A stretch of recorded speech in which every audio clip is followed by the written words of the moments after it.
Hello दोस्तों, राधे राधे, हर हर महादेव। मैं मीनाक्षी एक बार फिर से आपके सामने अपने अगले वीडियो के साथ उपस्थित हुई हूँ। तो चलिए फटाफट से बताइए आप सभी लोग कैसे हैं। मैं आशा करती हूँ आप सभी लोग स्वस्थ एवं खुशहाल होंगे। तो चलिए आज बात करते हैं कि हम किस बारे में सेशन में हम किस टॉपिक पे चर्चा करने वाले हैं।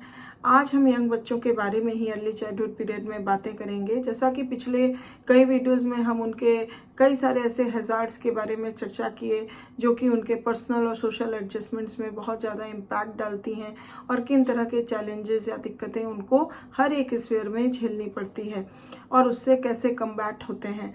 तो आज हम इस सेशन में देखेंगे कि जैसे कि कई हैजार्ड्स जो कि उनके साइकोलॉजिकल इम्पैक्ट डालते हैं।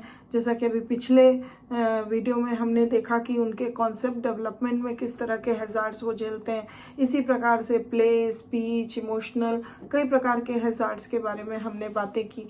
तो आज हम देखेंगे कि जो भी मॉरलिटी होती है, मॉरल जो स्टैंडर्ड्स होते हैं, उसको लेके वो किस प्रकार के हैजार्ड्स को फेस करते हैं या अर्ली चाइल्डहुड पीरियड में यंग बच्चों के अंदर मॉरल हैजार्ड्स किस प्रकार के पाए जाते हैं। तो आज इस टॉपिक के बारे में हम थोड़ा सा डिटेल में जानेंगे।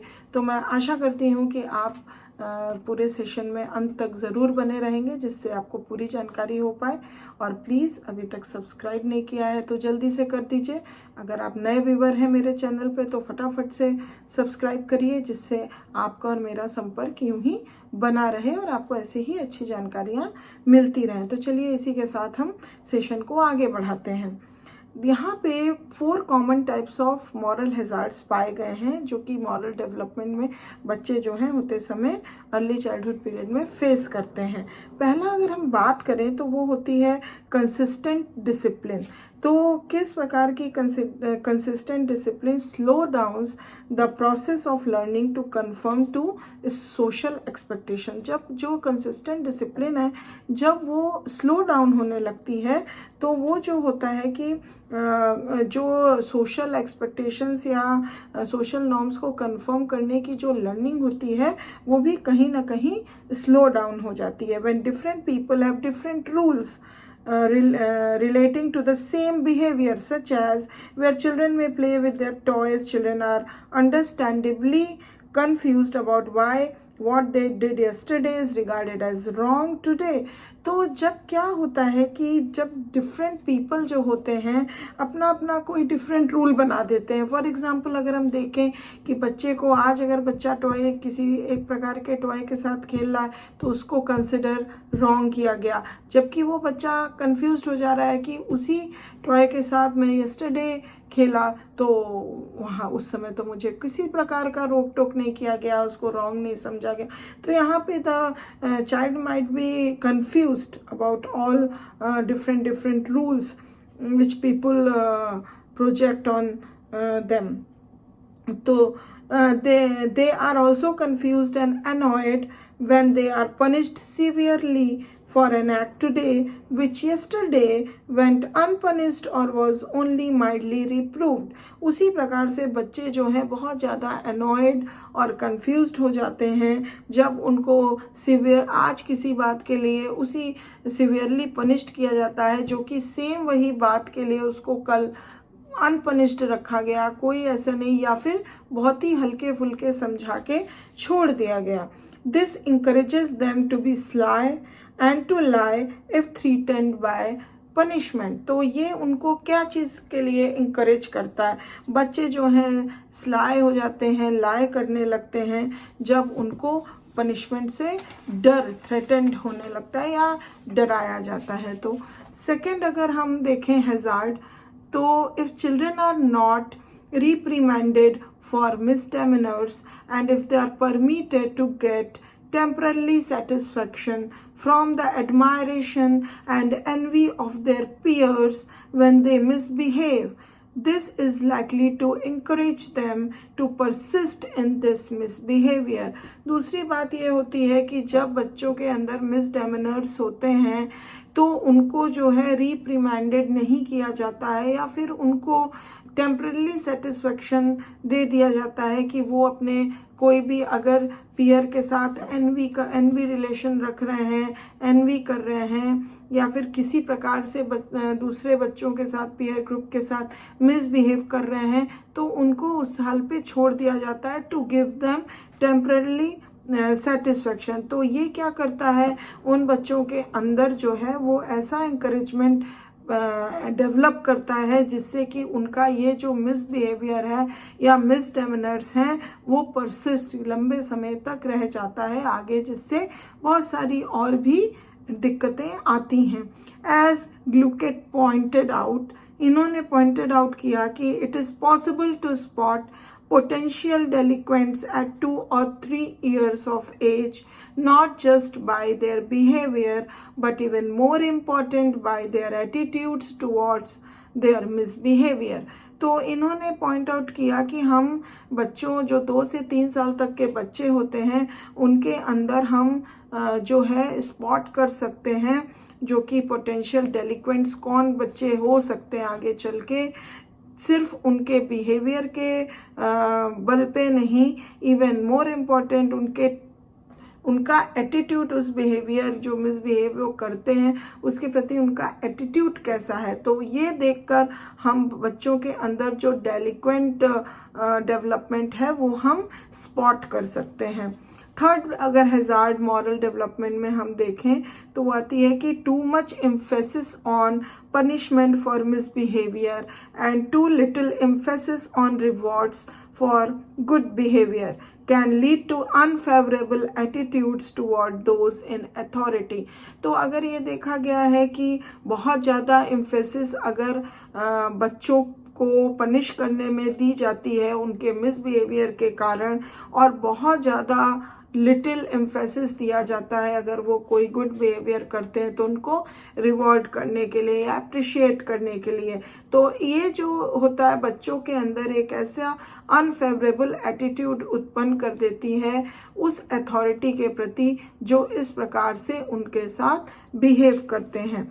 Children who are punished more often than they are rewarded are less apt to repentant than to be angry, rebellious and determined to get even with the person who punished them। तो वो बच्चे जो बहुत ज़्यादा ऑफेनली punish किए जाते हैं और बहुत कम उनको रिवॉर्ड दिया जाता है या अप्रिशिएट किया जाता है, तो वो जो है लेस एप्टेड होते हैं रेपिटेंट के लिए, and even then to be angry, rebellious and determined to get even with the person जो उनको पनिश करता है। There are only 3 justifications for the use of punishment in early childhood. 3 justification हम दे सकते हैं कि बच्चों को अर्ली चाइल्डहुड में क्यों पनिश किया जाता है। पहला चीज, only when there is no other way to communicate a prohibition to a child। अगर कोई दूसरा communication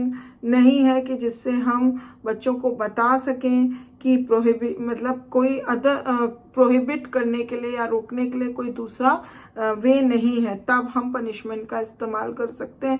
second, only when punishment can be given while the forbidden act is being carried out. Punishment तभी दे सकते हैं जब कोई जो मना किया हुआ काम, अगर गलतियां बच्चे बार बार दोहराते हैं तो उस केस में हम उनको पनिश कर सकते हैं। And third, it must be a rare event to be effective और otherwise it desensitises the child to the whole purpose of punishment. तो ये बहुत ही रेयर केस में हम इसका इस्तेमाल कर सकते हैं और तभी वो मतलब वाइज डिसीजन कहलाएगा। अगर नहीं तो अगर हम ऑफेनली पनिश करते रहेंगे तो बच्चे जो हैं डिसेंसिटाइज हो जाएंगे, उनको कोई फर्क नहीं पड़ेगा और वो पनिशमेंट का जो एक्चुअल पर्पस है कि उनका मिसबिहेवियर या जिस भी प्रकार से उनको अच्छी लर्निंग देनी है, मॉरलिटी का ज्ञान कराना है, वो चीज़ें वो कभी भी नहीं समझ पाएंगे और वो पनिशमेंट के प्रति भी डिसेंसिटाइज हो जाएंगे, उसका एक्चुअल पर्पस उनको नहीं समझ में आएगा। इसलिए 3 केसेस में ही हम उनको पनिशमेंट दे सकते हैं। चौथे, हैजार्ड्स की अगर मॉरल डेवलपमेंट में बात करें, and it is the most serious of all from the long term point of view. young children who are subjected to authoritarian discipline which puts major emphasis on external controls are not encouraged to develop the internal controls over their behavior. तो अगर हम authoritarian discipline की बात करें तो वो क्या होता है, मेजर एम्फेसिस करता है एक्सटर्नल कंट्रोल के ऊपर, बच्चों को एक्सटर्नल कंट्रोल करता है। और इस वजह से क्या होता है, बच्चों के अंदर अपनी इंटरनल कंट्रोल जो होती है वो इंकरेज नहीं हो पाती है, डेवलप नहीं हो पाती है अपने बिहेवियर के प्रति। That form the foundations for the later development of a conscience, जो कि इंटरनल कंट्रोल का डेवलपमेंट होना बहुत ज़रूरी है, क्योंकि आगे लेटर लाइफ में चल के वही हमारा कॉन्साइंस बनता है, सोचने समझने की क्षमता बनती है, what is right and what is wrong. Development of these internal controls must begin early, और ये जो होती है डेवलपमेंटल कंट्रोल्स की, वो काफ़ी अर्ली लाइफ में शुरू हो जाती है। It is best accomplished through democratic discipline. तो वहाँ पे जो डेमोक्रेटिक डिसिप्लिन है या डेमोक्रेटिक वे ऑफ पेरेंटिंग है, वो बहुत ज़्यादा इसको फ्लरिश करती है, अकम्प्लिश करती है। उस ऐसे डिसिप्लिन में होने में बच्चा जो होता है उसका कंसाइंस का डेवलपमेंट बहुत अच्छा हो पाता है, which encourages the child to want to learn to conform to group expectation. और उस कारणों से क्या होता है, बच्चा जो है ग्रुप एक्सपेक्टेशंस को कंफर्म करना सीख जाता है, क्योंकि उसको पता होता है कि actual behind that what is the reason to whatever the rules made, what is the actual कारण क्या है ऐसे रूल के बनने का। तो वो बच्चों को जो है उसके पीछे का कॉज पता होता है डेमोक्रेटिक डिसिप्लिन में, पेरेंटिंग में। तो इस वजह से वो social norms and social expectation, group expectation उसको बहुत ही सलीके से कंफर्म करते हैं, और उनकी मॉरलिटी भी अच्छे से डेवलप हो जाती है समय के साथ। तो हम देखें कि किस प्रकार के मॉरल डेवलपमेंट में बच्चे किन किन कारणों से दिक्कतें फेस करते हैं, तो इसमें हम ये समझ सके कि हाँ किस प्रकार से हम इसको मिनिमाइज कर सकते हैं और बच्चों को सही रास्ता दिखा सकते हैं। तो मैं आशा करती हूँ कि आपको ये जानकारी पसंद आई होगी। अगर पसंद आई है तो प्लीज़ एक लाइक ज़रूर दे दीजिए, और अभी तक सब्सक्राइब नहीं किया है तो जल्दी से कर दीजिए। मैं फिर अगले वीडियो में एक नई जानकारी के साथ आपके सामने उपस्थित होंगी। And thanks for watching my video. तब तक अपना ध्यान रखिए, ख्याल रखिए, बाय बाय, टेक केयर।